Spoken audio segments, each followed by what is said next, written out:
Good morning.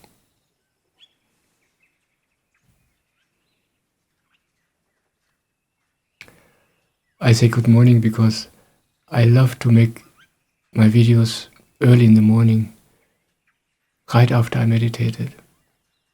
I get up in the morning, I meditate. After that, I go to the bathroom and freshen up. And then I drink a glass of water and then I sit down for the videos. Before I started my normal day, before the world awakens.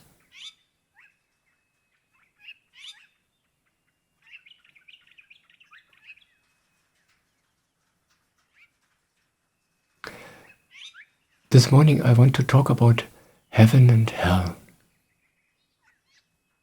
These are pretty old expressions, but I like them because they carry a lot of emotion. They touch something in us. Yeah. We don't know what heaven is, we don't know what hell is, but we have certain associations with it. Like this what everybody in their lives is looking for. This elusive happiness. Yeah. This heaven. It's just a word to describe something we don't know anything about. And that's why I like to use this word, because it represents a feeling. And somehow every human being knows this. This longing. And the same is true with hell. Yeah. Nobody knows what that hell is supposed to be and where it is. But somehow we all have some sort of feeling going along with us. And first I want to talk a little bit about hell. I want to tell you about where hell is and how hell is. Yeah.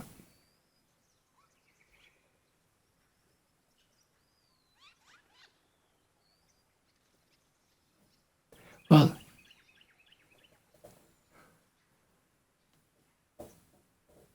there's something every human being knows. It's this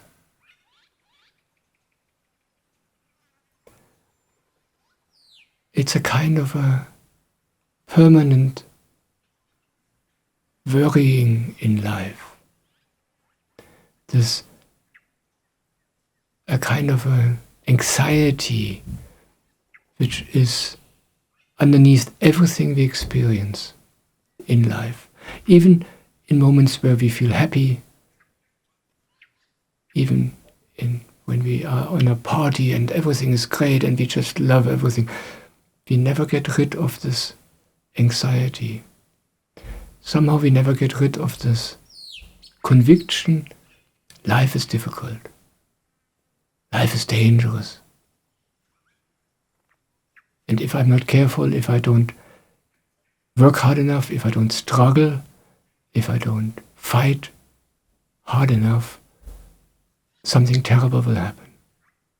That's basically the compass everybody has built in, and that rules the feeling most humans have in life.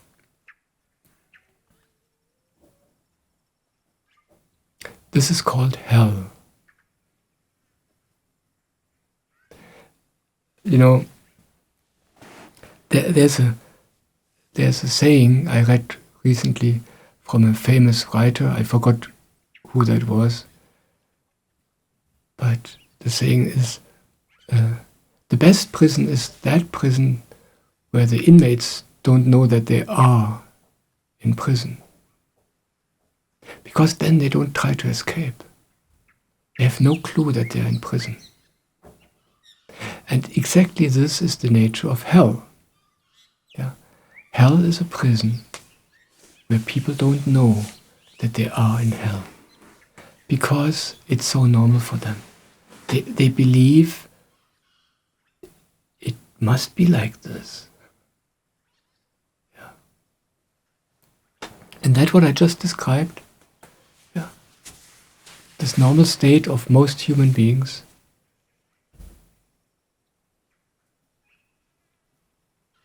that is so normal for us. So, we don't know anybody else who feels different. And that's hell. But we are so used to it that we don't see it. We don't believe that it could be different.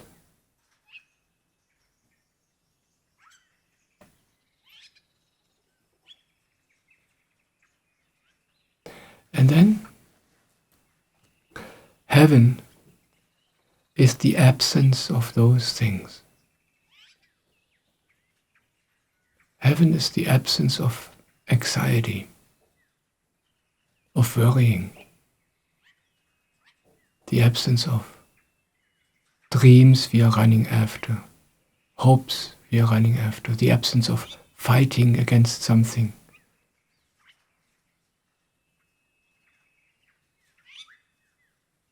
The absence of this deep fear of life.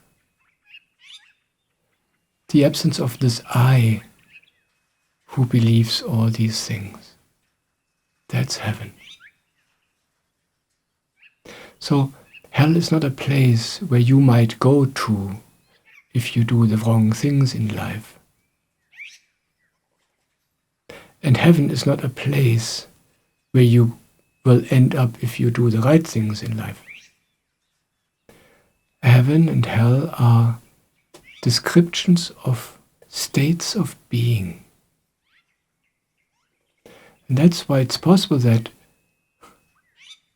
you are in your normal hell, in your normal life, and another person is right next to you, in the same world, in the same situation, in the same circumstances. And he's in heaven, or she is in heaven.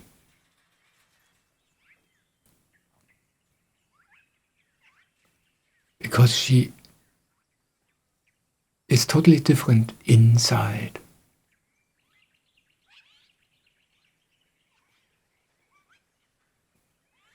Now, the thing with heaven is an interesting one, you know? When I just described that heaven is the absence of agony, the absence of worrying, the absence of problems, the absence of fighting. Yeah.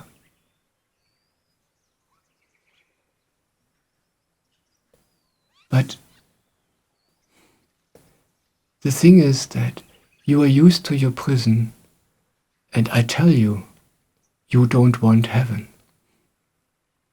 You don't want it. Yeah. You don't want to let go of your fighting. You are so convinced it is important to fight.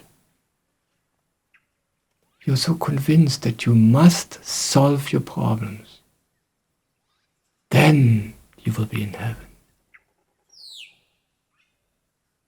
You're so convinced that life is dangerous, the world is dangerous, and that you must change life. You must change the world, you must change the circumstances. Then you will be in heaven. And that's why everybody's fighting for a better world. That's why everybody's fighting for a better life. Everybody's fighting for happiness. And what they do is bring more fight into the world. Bring more struggle into the world, more worrying into the world. It doesn't work. Obviously, it never worked for nobody.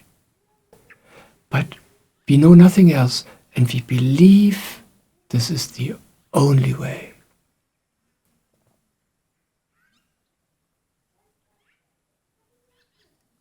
And then, at some point in your life, if you're lucky, you are touched by a human being who is in heaven. like the fishermen experienced when Jesus was around. The fishermen were at their daily work in the morning, and Jesus was passing by. And they experienced something they never experienced before. Suddenly, inside, they felt something totally new. A peace, a well-being. And then Jesus just said, "Come, follow me." And of course they followed him. Suddenly they were in peace. They didn't even know where it was coming from.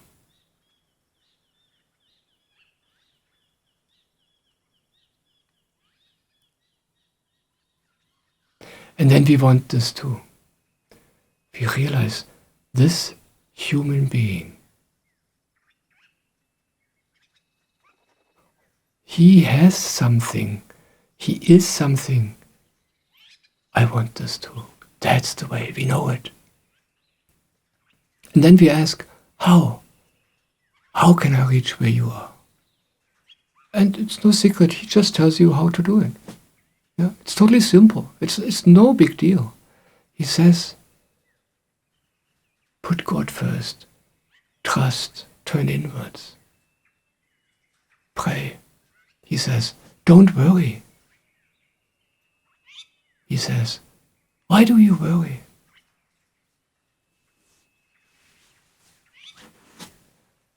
And then we think, this is crazy. We want what this being has. We realize, wow, this is amazing. This is new. I've never experienced this ever before. Nobody I know is like this. I want this. And yet, what he tells us sounds not impossible. It sounds stupid to us. We believe we know it better. We believe this can't be true. And it's a funny situation, you know?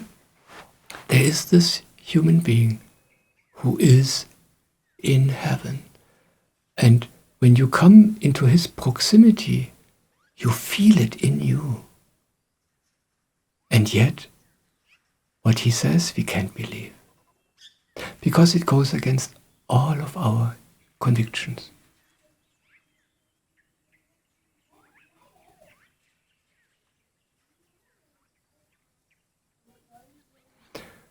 And I just said it's actually totally simple to go to heaven, to be in heaven. We don't have to go anywhere. Yeah. The problem is, the challenge is not that it's difficult. The challenge is not that it's a long way and we have to find the way and it's difficult and secret. No, it's all very simple and clear. The only challenge is we don't believe that this is true. We can't believe it. We just can't believe it. We rather believe our old convictions. They have not led us anywhere. They never led anywhere in the world to anything good. And yet, we know nothing but holding on to them. We can't believe what a Jesus tells us. We can't believe what a guru tells us. These beings are in heaven. They know how it works. And yet we can't believe it. That's the only challenge. That's why Jesus said, you know, there were people around him who were so touched by him that they actually did what he suggested.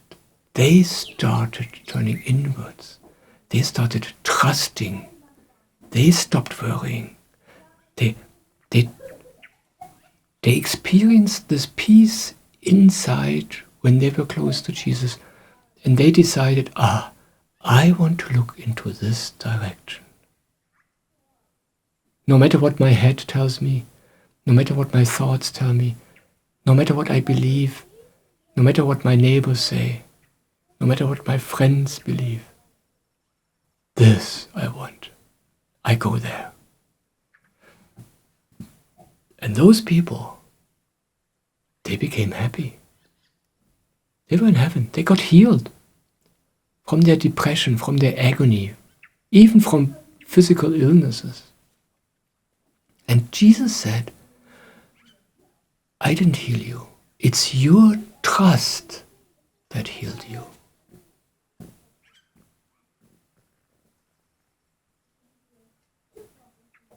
Your belief, your trust and belief are, in that old language, interchangeable. Yeah. Your ability to not believe the hell, but to choose heaven instead. Although all your old inner convictions, all your thoughts say, no, this is stupid, this is unreasonable, that can't be true. And yet, you trust this, what you feel inside, this new heaven you feel inside, you trust that.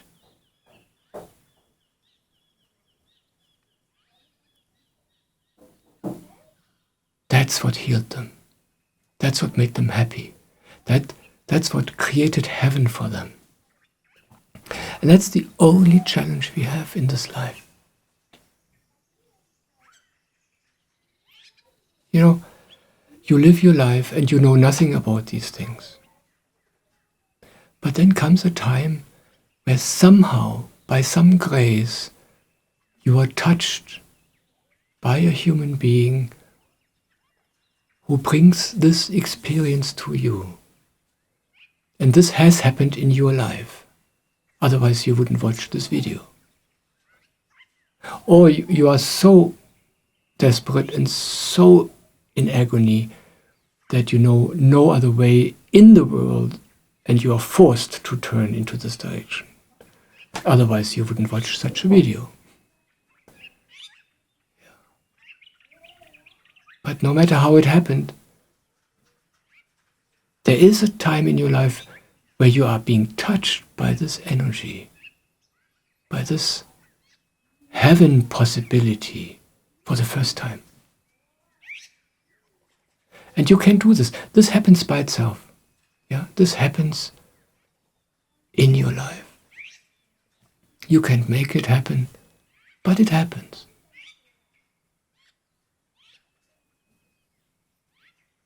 And then the only challenge is for you to decide. Do I go back into my worries? They feel so reasonable. I hate them, I suffer from them, but they feel so right. Do I go back into fighting? I hate fighting. I'm so tired, and yet it feels so right and so necessary. I'm so scared to not fight anymore because then my life will break down. That's how we feel, right? Or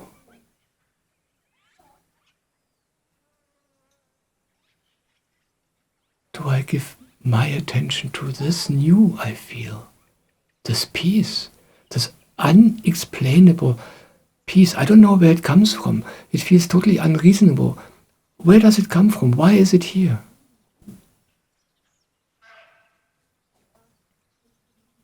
And that's the only challenge. It's not difficult to reach heaven once you know what you want.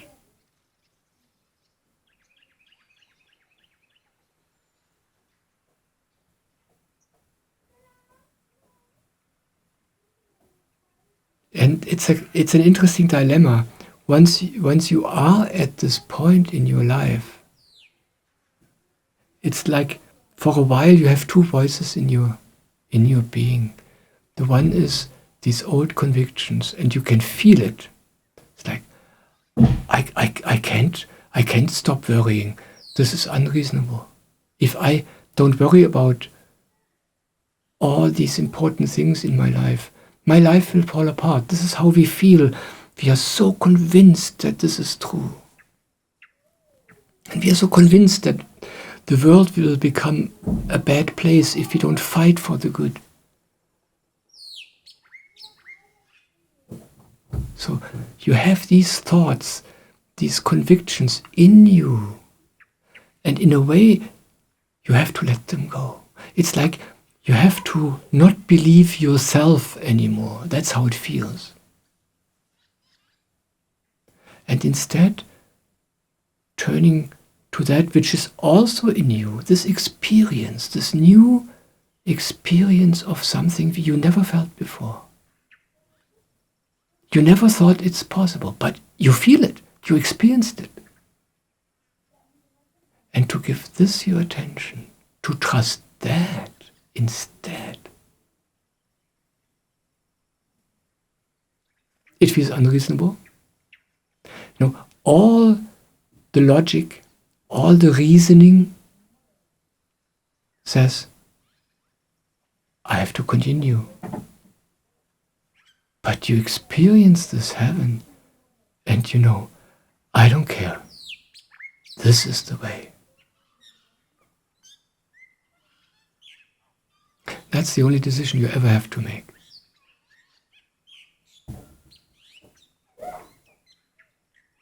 And it's not a decision you make once. It's a decision you have to make every moment again. Do I trust the old, leading nowhere? Or do I trust this unknown, this unreasonable heaven? You feel it. I know you feel it.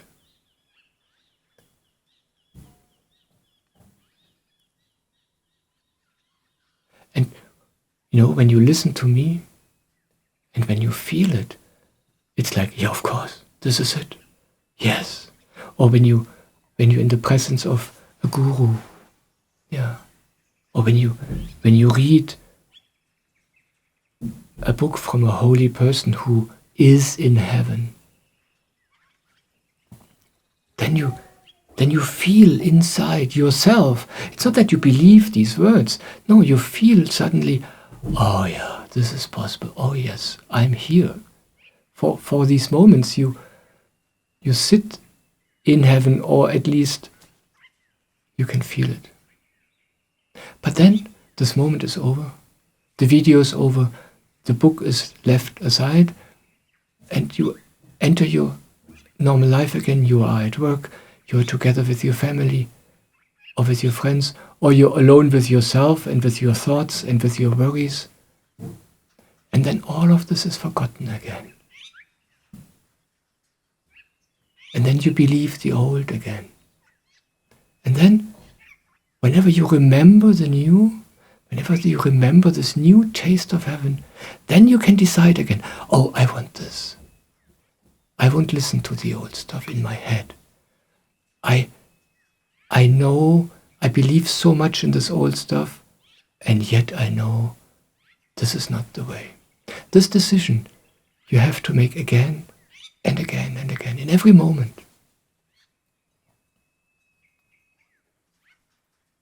It's a very widespread imagination that it's an instantaneous event in one's life where you turn hell into heaven. And from that moment on, you are in paradise. It is not so. You can be in heaven in an instant. Maybe you feel a little bit of it right now. This quietness in you. This feeling that all the worries you had last night are so stupid and so ungrounded. This ease you can feel. It can happen in an instant, like right now maybe. But to maintain it, to return to it again and again and again. That needs practice. And it's very, very common that people are touched by this for the first time in their life, and it's really like an earthquake. It's really like, wow, I did not know that this is really possible. And you think, I will never forget this again. You think, this is it. Yeah. There's no doubt, now I know the way. And you cannot imagine that this will ever change again. It's so clear. And yet, it's not that the old is gone. It's in you. All your convictions, all your thoughts, it's all still there. And after a while, when this first happens in one's life, after a while, it fades away again, and the old comes back into the foreground. And this is something totally normal. It is not that this new stays by itself forever. When it's new for an instant, it's easy. But then comes the time in life where you have to decide, do I want to listen to the old, or do I return to the new? You see, you lose this feeling of ease and heaven again, and the old suffering, the old worrying, the old agony comes back simply because this is what you believe in. It's not that heaven slips away and you lost it. No. Heaven was there before. Heaven is still here. But your convictions, your beliefs were just being pushed into the background for a short moment by this new experience. But they're still there, and they just come back. And then the challenge is to decide again and again, oh, there they are. I don't want to listen to this. I want to look into the new direction, no matter how unreasonable it feels. And there are things which help with this challenge. The Samarpan meditation I'm talking about in so many videos is helping you with this. Because for half an hour every morning, you practice this letting go of all these thoughts, all these convictions, all these problems pulling on you. For half an hour, you practice looking inside. It's something we have to practice. It's not difficult. It's not that heaven is difficult to achieve. The challenge is that this new is something we never practiced. We never practiced to look into this new direction. For all of our life and for all the lives before this life, we practiced looking into the world, trying to become happy by fixing the world or by fixing ourselves, by changing things. It doesn't work. And it never worked.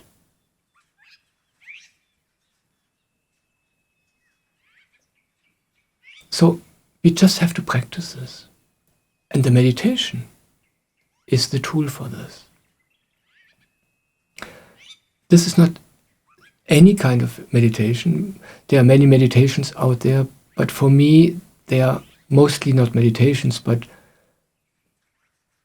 certain mind exercises. They feel good, they sound good, but they don't really point you into this direction of heaven. All of them, maybe with the exception of a breathing meditation, they all somehow try to achieve something you think should happen. Yeah, you want to manipulate the world, you want to become rich, or you want to become healthy, or you want to change the world so there are no problems in the world anymore. This is not meditation. Meditation is to turn away from all this and instead turn inwards. There are all these convictions pulling on you, screaming at you, saying, we are important. Without us, without your worries, your life will fall apart. The fighting in you says, if you don't fight anymore, terrible things will happen. And meditation is to let all this go and instead turn inwards. To practice this for at least half an hour in the morning. Yeah. That's very helpful in giving this new direction more space in yourself. And you have to practice it.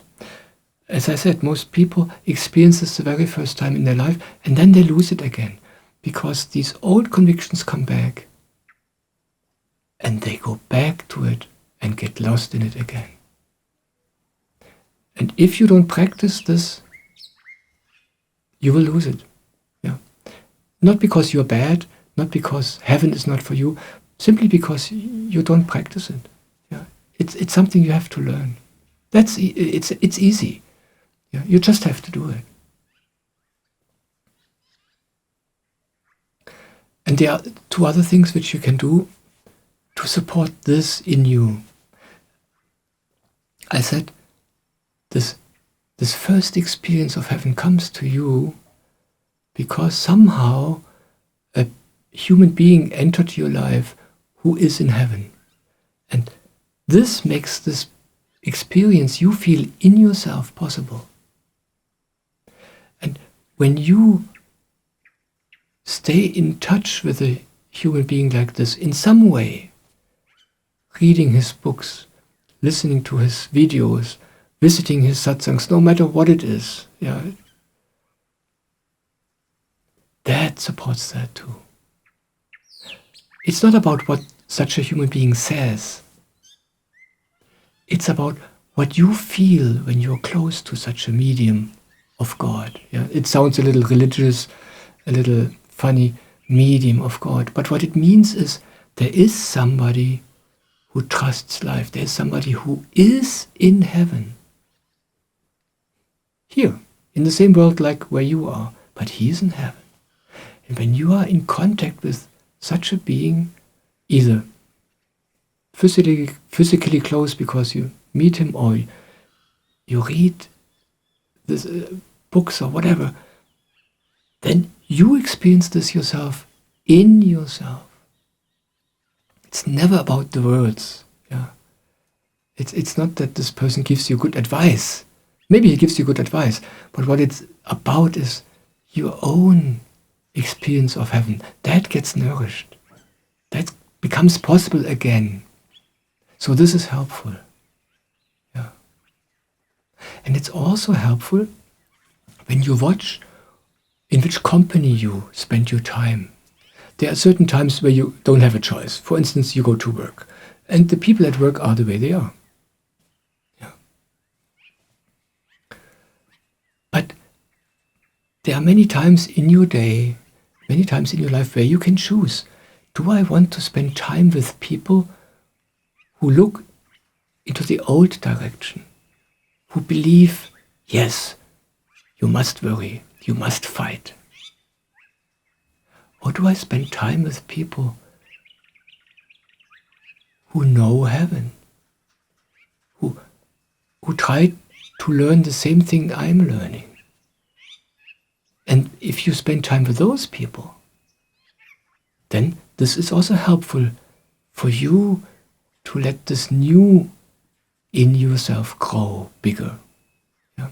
And as you do this, it's a process, it takes time. As you do this, it becomes easier and easier and easier. It's a process. And I find it very helpful to know that it is a process and that you can do something about it. Yeah? It's not rocket science, it's not difficult, but you have to do it. Otherwise, you would just live the old way again, and you forget all about it.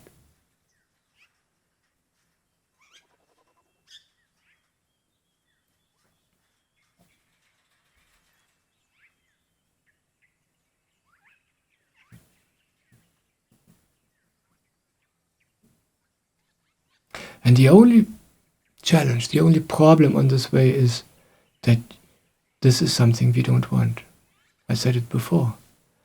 These old convictions about what is important are very strong.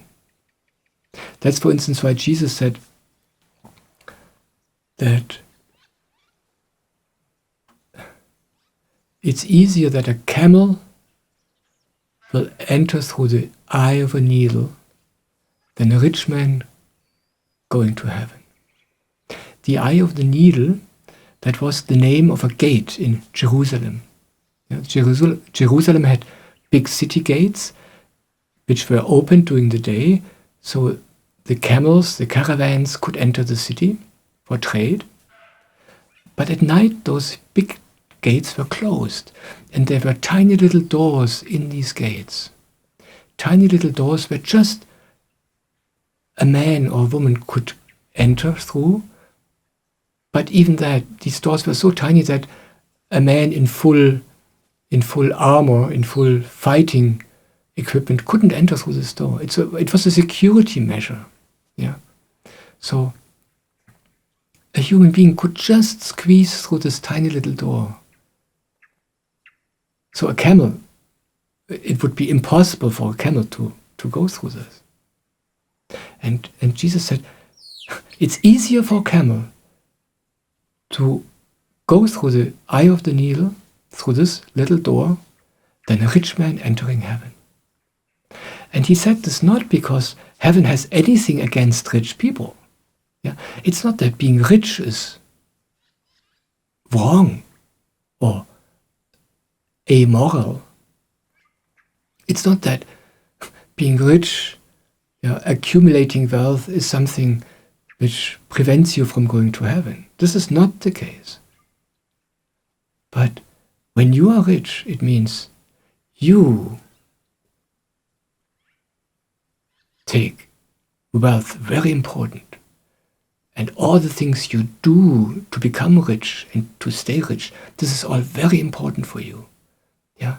You think, this is saving me. This is giving me the security in life I need. This is giving me the happiness in life I need. Of course, in your life, if you're rich, you find that this is all not true. You are not happy. And you are less secure than ever before. But you believe it with every inch of your being. And that's why you will never enter heaven when you are rich. Simply because you take these things so serious and so important. For a rich man, for a rich woman, it's unthinkable of letting this all go. Believing this is not important. And instead turning inwards, giving the attention to something which feels like nothing. I said it before, the only challenge on this path is that the hell seems so reasonable. So reasonable that we want it. And heaven feels so unreasonable. Jesus said, why do you worry?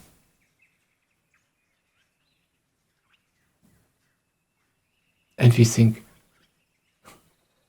the guy is great, but what he says is really stupid. This can't be true.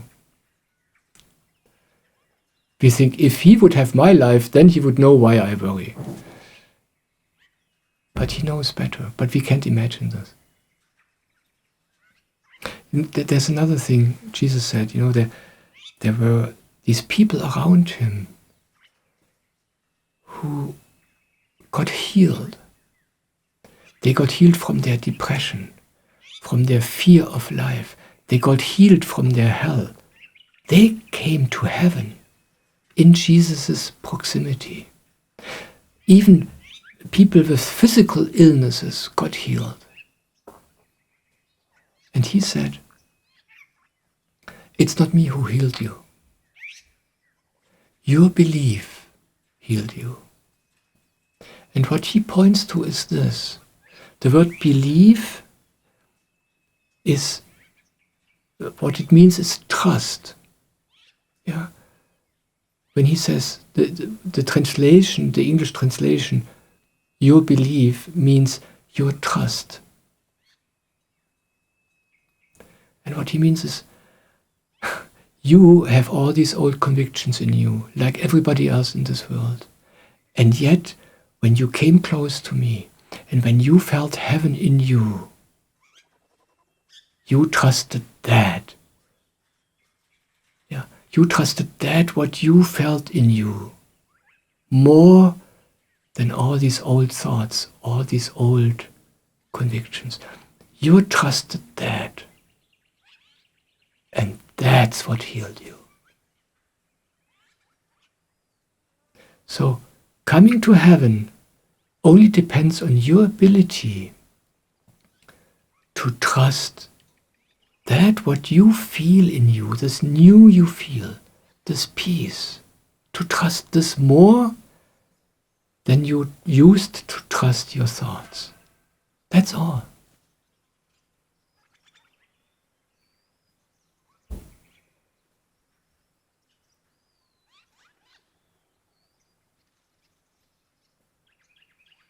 And that's why I say, it's your choice. Yeah. This is the only choice you have in life. Where do you put your attention to? Do you take the old important? Is this what you give your attention? Or do you want to give this new attention? Yeah. It's like with plants, you know. Which plant do you want to water? Which plant do you want to fertilize?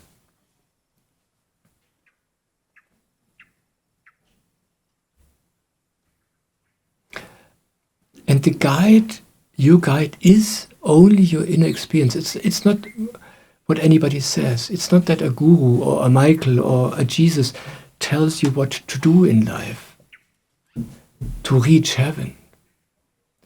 No, your guide is your inner experience. That's what guided the people around Jesus. Now Jesus lived 2,000 years ago. He's not here anymore. You can still taste his trust. You can taste his heaven. That's why he's still so attractive to so many people. But he's not alive. But the world works like this. If you want to discover heaven, life will send you a living Jesus. Yeah? He might not look the way you imagine him. Might be a woman. It's some being who lives in heaven now, while you're alive, a living human being, and then you experience it yourself. And that experience you have in you, when you have this, then you know what I'm talking about, and that's your guide.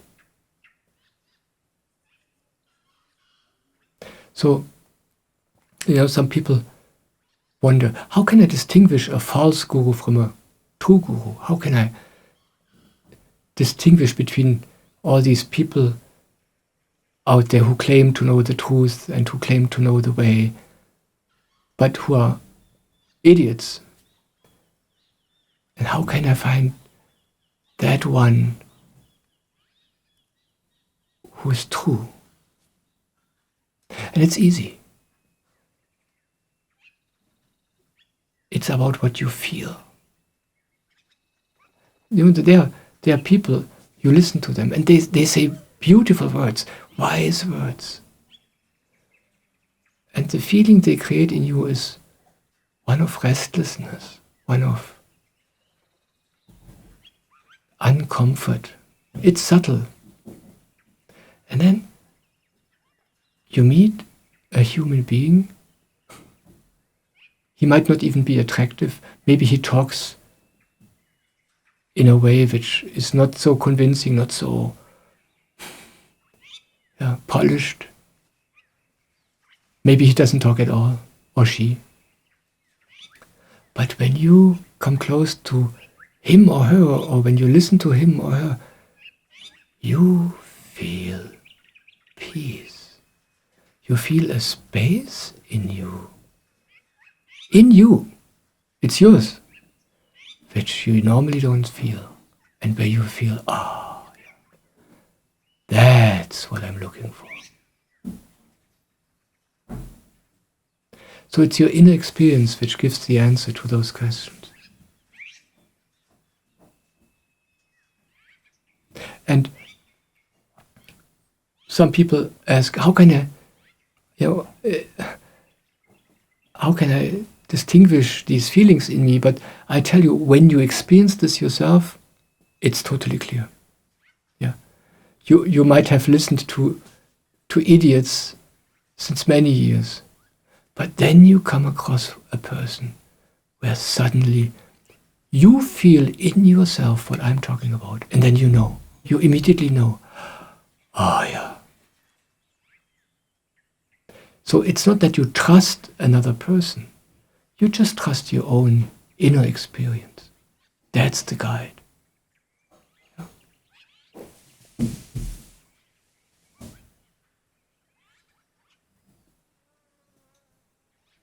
I want to share a few experiences of my life, how it happened in my life, just to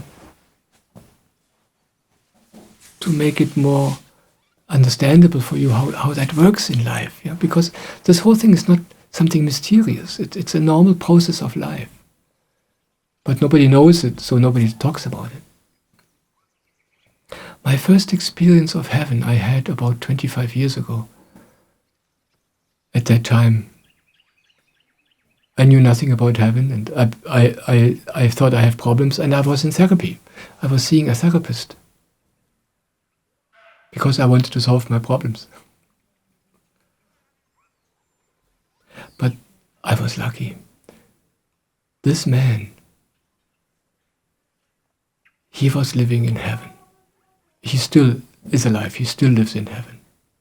But he was a totally from the outside, you wouldn't see anything special. He wasn't a charismatic speaker. He wasn't somebody who goes on stage and fills huge halls. No, he was just in heaven. And I had therapy sessions with him. And one day I was lying there, and suddenly, for the first time in my life, I felt a complete absence of my agony, a complete absence of the horrors in me, the fears in me. All trauma, all horror was gone, all fear, no problems. I was totally alive, totally awake, more alive and more awake than ever before. But there was nothing. I was just in the space of rightness. It's difficult to describe. It's like I was bathing in my own being. Everything was good. And of course this experience ended after a while. And after a while also the therapy with this man ended because I didn't need it anymore. He was good. And it wasn't something he did. It wasn't that he told me the right words and then I plunged into this experience. It wasn't something he did. I was close to this human being. And the excuse was doing therapy. It doesn't matter why you come close to a being like this, but being close to him triggered this first experience in me. Yeah, and then I went my way, my life continued.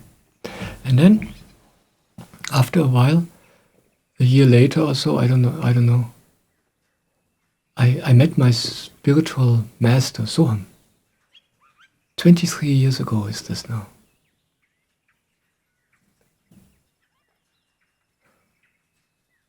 And I met him, I didn't look for a master, I didn't look for anything spiritual, I didn't know what I want.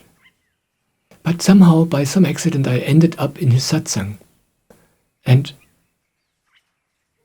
so I was sitting in this room.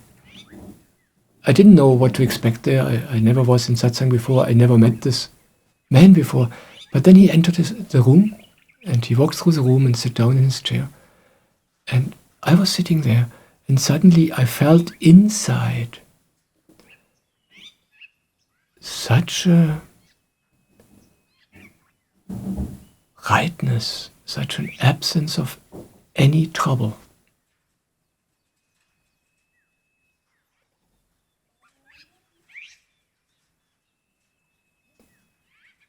I was just in this space again. Because this human being was close to me. He didn't do anything. He didn't look at me with a certain stare and said the right words and I fell into paradise. No, he didn't know about me. He didn't look at me. He was just there. That's enough.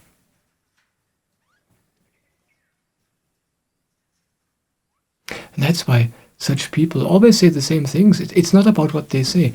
It's about just giving people the excuse to be in his proximity. And then they have this experience. And that experience the people have inside of themselves. That's the guide.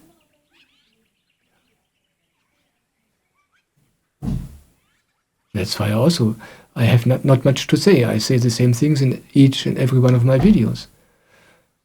But the only thing I can hope for is that maybe when you listen to me, you feel something inside of yourself. It's nothing I do. It's nothing I give you. Yeah. It's your own. But it happens when you're close to somebody who knows about heaven, who is there. Yeah.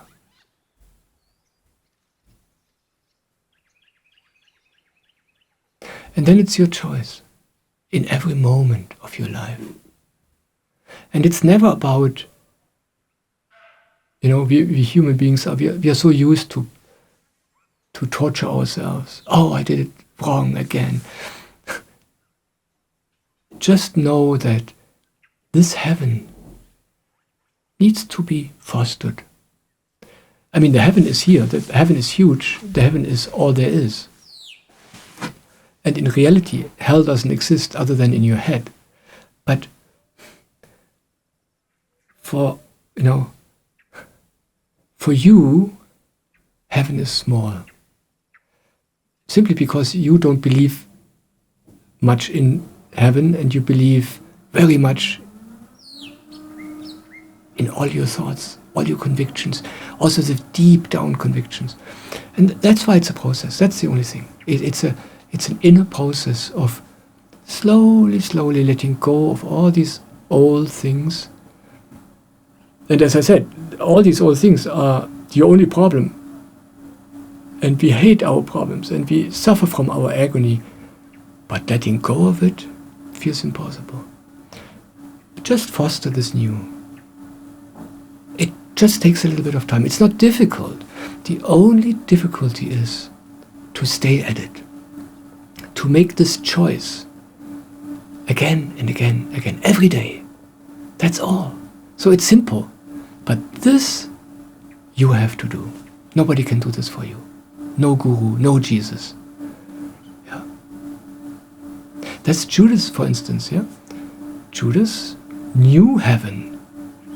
He was around Jesus, but he believed more in his own thoughts. He was so convinced we have to to fight for a better world. We have to do politics. We have to convince the powerful people. We have to change the world. Jesus didn't want to know anything about this. He said, it's all inside. And all those people who could trust this, they got healed. And with healed, it doesn't mean only physical ailments. It means their soul got healed. They became happy. That was the miracle. But then there were also people like Judas. They believed what they thought. They still held on to their old convictions. And that's why he stayed in hell.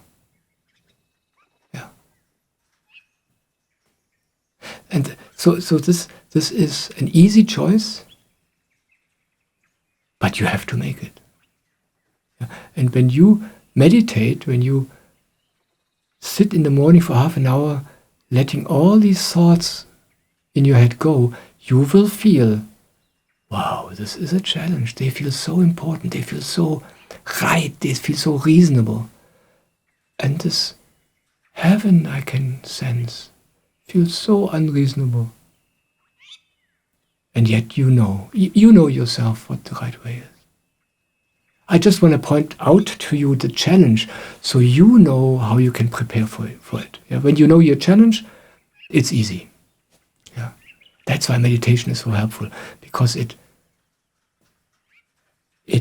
strengthens that part of you which looks into the right direction. And that's why the presence of a human being who is in heaven is so helpful, because he strengthens that in you which knows this. And that's why I make videos, to give you an excuse to spend a little bit of time with me. Yeah.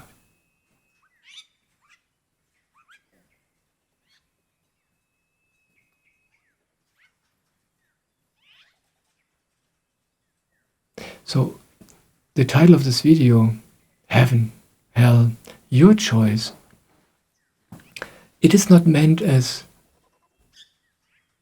a blame. Yeah? It doesn't mean, well, when you're in hell, it's your fault, it's your choice. Why do you complain? I don't mean this at all. What this title of the video describes to you your only challenge in life, your only job, yeah? A job you have to do in every moment, again and again. Yeah. Do I want heaven or hell right now? Sometimes it's easy to choose heaven. Yeah? When you listen to me, it is maybe easier. And sometimes it's very difficult. Then you are around your friends, they talk about their problems, and when you mention meditation, they look at you like, what are you doing? Lunatic. Sometimes it's difficult to choose heaven. That's your only job. Yeah. So this title is a job description. Heaven, hell, your choice. That's the only thing nobody can relieve you of. This choice you have to make in every moment, again and again.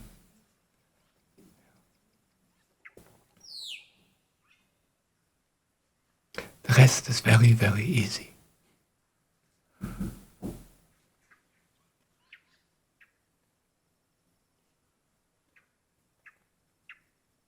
Thank you for being here.